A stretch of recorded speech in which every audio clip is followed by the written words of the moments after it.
Halo teman-teman, kembali lagi di channel Alwi Johan. Dan bisa dilihat suasana kali ini sangat berbeda karena sekarang saya sedang kuliah online dan sedang berada di kampung di Temanggung, teman-teman. Suasananya sangat cerah, terlihat pemandangan Gunung Sindoro di sana dan suara-suara burung, ambience burung khas pedesaan. Ya, dinikmati aja teman-teman. Dan di kesempatan kali ini saya akan membagikan kepada kalian tips bagaimana caranya masuk jurusan televisi dan film Vkom Unpad. Waduh, ini bagi pejuang-pejuang SBMPTN nih, saya akan membagikan tips-tipsnya kepada kalian bagaimana caranya masuk di sini. Dan saya ini sudah mahasiswa semester 6, nggak kerasa ya udah jalan 3 tahun. Bisa dibilang argumen saya bisa diperhitungkan, cukup valid lah ya. Langsung aja. Inilah yang kalian tunggu-tunggu, bagaimana tips dan trik masuk televisi dan film Vkom Unpad. Let's go!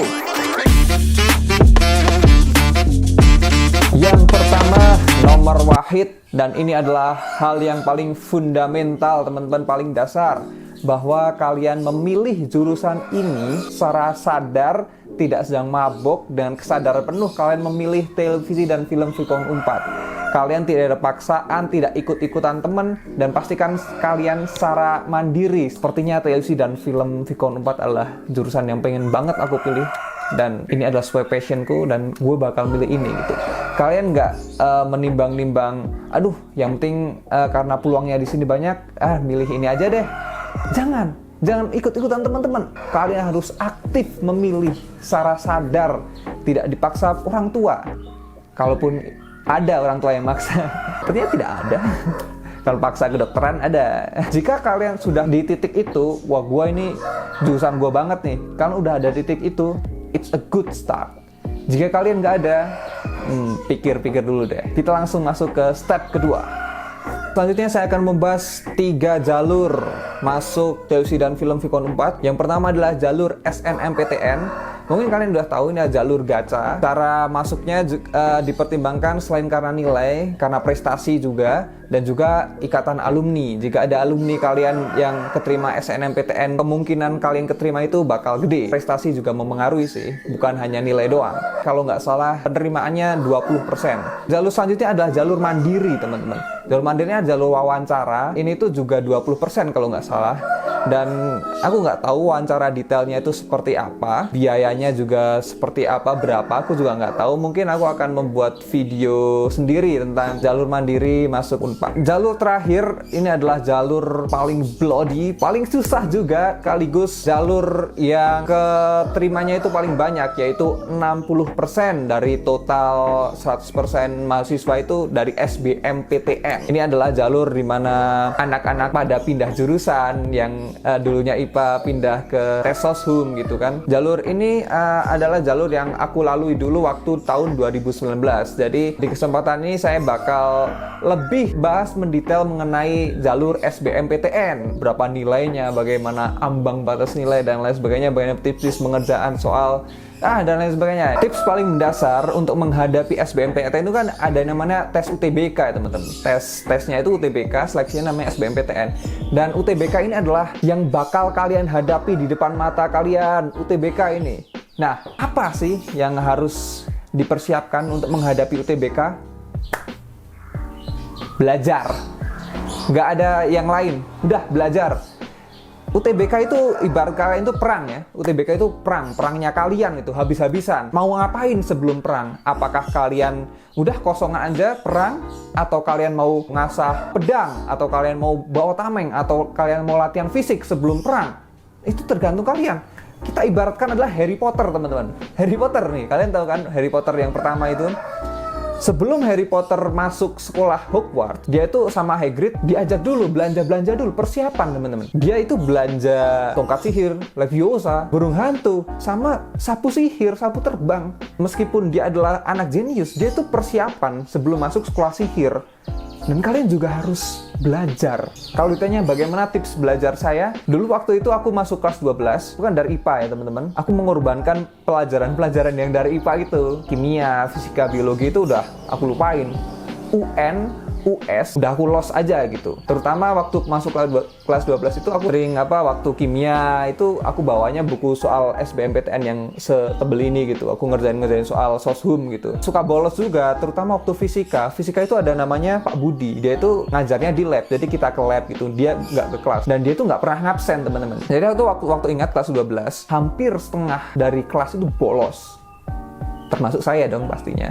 Aku ingat banget satu scene gitu. Ketika bolos itu mereka tidak main HP, tapi itu belajar SBMPTN di satu kelas itu. Karena mereka sadar bahwa SBMPTN lebih sulit dan harus dikejar, harus ada yang dikorbankan. Aku sendiri ngorbanin itu pelajaran-pelajaran kelas 12 untuk ngerjain soal-soal soshum. Untungnya itu guru-guru tuh sadar gitu. Udah si Johan ini emang tolol lah di IPA. Aku itu ranking 32 dari 34 siswa. Bah, udah. Temukan cara belajar kalian sendiri. Apakah itu kalian ikut bimbel? Apakah kalian daftar Zenius? Apakah kalian daftar ruang guru? Otodidak sendiri? It's your choice. Yang penting kalian persiapan agar nanti kalau kalian UTBK, kalian nggak plonga-plongo. Selanjutnya adalah UTBK. Ini adalah hari perang kalian. Kalau UTBK itu waktu saya itu masih enak, teman-teman. Tes 2 kali, nilainya tertinggi baru daftar. Tes yang umum sama tes yang sosum. Nggak tahu kalau kebijakan sekarang itu seperti apa ya, teman. Tips dari saya, ketika kalian mau daftar lokasi ujian, itu sangat mempengaruhi, teman-teman. Lokasi itu kelihatan sepele ya. Tapi jujur, lokasi itu sangat mempengaruhi. Saya tuh tes 2 kali. Yang pertama itu di UIN Yogyakarta. Dan yang kedua itu di salah satu SMK di Yogyakarta. Aku nggak mau nyebut namanya. Tapi di SMK sama di universitas. Di UIN, itu enak banget. Kursinya kursi kantor gede, monitornya gede. AC-nya ada 2, cahaya sangat enak. Duduknya itu jauh-jauhan. Dan space-nya buat meja itu buat orek-orekan sangat puas. Dan itu nyaman banget. Tes kedua, saya itu di SMK. Waduh, itu sangat... Wah, kalian masuk lab SMA kalian. Nah, kayak gitu, teman-teman. Kayak duduk-duduknya itu saling berapat-rapatan, monitornya kecil, kursinya itu kursi yang, waduh, pantat saya sakit tuh ngerjain itu, teman-teman. Teman saya itu di UGM, itu enak banget, teman-teman. Itu pakai Apple, AC-nya itu dingin sekali, wah sangat nyaman pokoknya. Dan ingat bahwa kalian itu di sana ngerjain soal itu berjam-jam, sangat capek gitu. Kelihatannya emang sepele, tapi itu sangat mempengaruhi. Setelah kalian perang nih teman-teman, kalian udah muncul nilai. Idealnya kalian ya udah belajar sekeras-kerasnya, kalian dapat nilai aman, ya udah gitu. Kalian daftar kemanapun dapat diterima. Tapi kan hidup tidak semudah itu. Dulu itu ramai banget rasionalisasi. Ada yang pakai RIPA AJP, kalau kalian tahu anak 19 pasti tahu RIPA AJP, who the hell is RIPA AJP, pasti tahu. Ada edukasi sistem dan lain sebagainya yang namanya rasionalisasi. Dan yang menurut saya itu tidak bisa jadi patokan 100% percaya dengan itu, karena mereka bukan menristek dikti, mereka nggak punya data semuanya gitu, teman-teman. Jadi cara untuk merasionalisasi apakah nilai saya oke masuk televisi dan film Vkon 4 adalah dengan logika nilai gitu. Jadi waktu 19, 20, 21 itu kan ada datanya, nilainya berapa gitu. Itu diambil aja titik tengahnya. Misalnya dari 2019 sampai 2021 itu nilai terendahnya udah 500. Nilai tertingginya 700. Ya udah kalian ambil titik tengahnya 600. Berarti kalau nilai UTBK saya 600, berarti saya masuk akal nih kalau daftar di sini. Make sense gitu. Perangnya di situ nih. Jika kalian nilainya 450, kalau menurut saya realistis, baru realistis kalian. Karena dari track recordnya nilai terendahnya 500 gitu, teman-teman. Tarik benang merahnya, berapa nilainya, baru apakah nilai gua tuh masuk benang merah nilai ini enggak gitu. Kalau enggak, realistis. Kalau memang masuk, daftar aja. Kenapa enggak gitu. Nah, itu cara menghitung nilai versi saya. Aneh ya. Pergerakan itu nggak bisa diprediksi. Kayak misal prediksinya itu 600 nih, gue bisa masuk UNPAD gitu. Tapi semua orang mikirnya gitu. Jadi UGM SPI, UI SPI. Ada kalanya orang berpikir kebalikan. Wah ini bakal SPI nih, daftar TV dan film Vkon 4 aja lah. Tahu-taunya semuanya juga berpikiran seperti itu. Jadi pergerakan manusia itu nggak bisa diprediksi. Yang bisa diprediksi landasan kalian ya nilai itu pasti ada benang merah, titik tengahnya itu ada. Tips terakhir, dan ini kadang sering diremehkan, tapi ini sangat manjur. Sekali lagi saya garis bawah, ini adalah sangat manjur. Berbuat baik kepada orang lain. Sedekah, membantu temen, traktir temen, bayarin orang nggak kenal, beliin roti bocil, yang sepele-sepele aja, yang penting bikin orang bahagia. Sesimpel itu, tapi menurut saya sangat powerful. It's so powerful. Kadang itu yang membuat kita beruntung.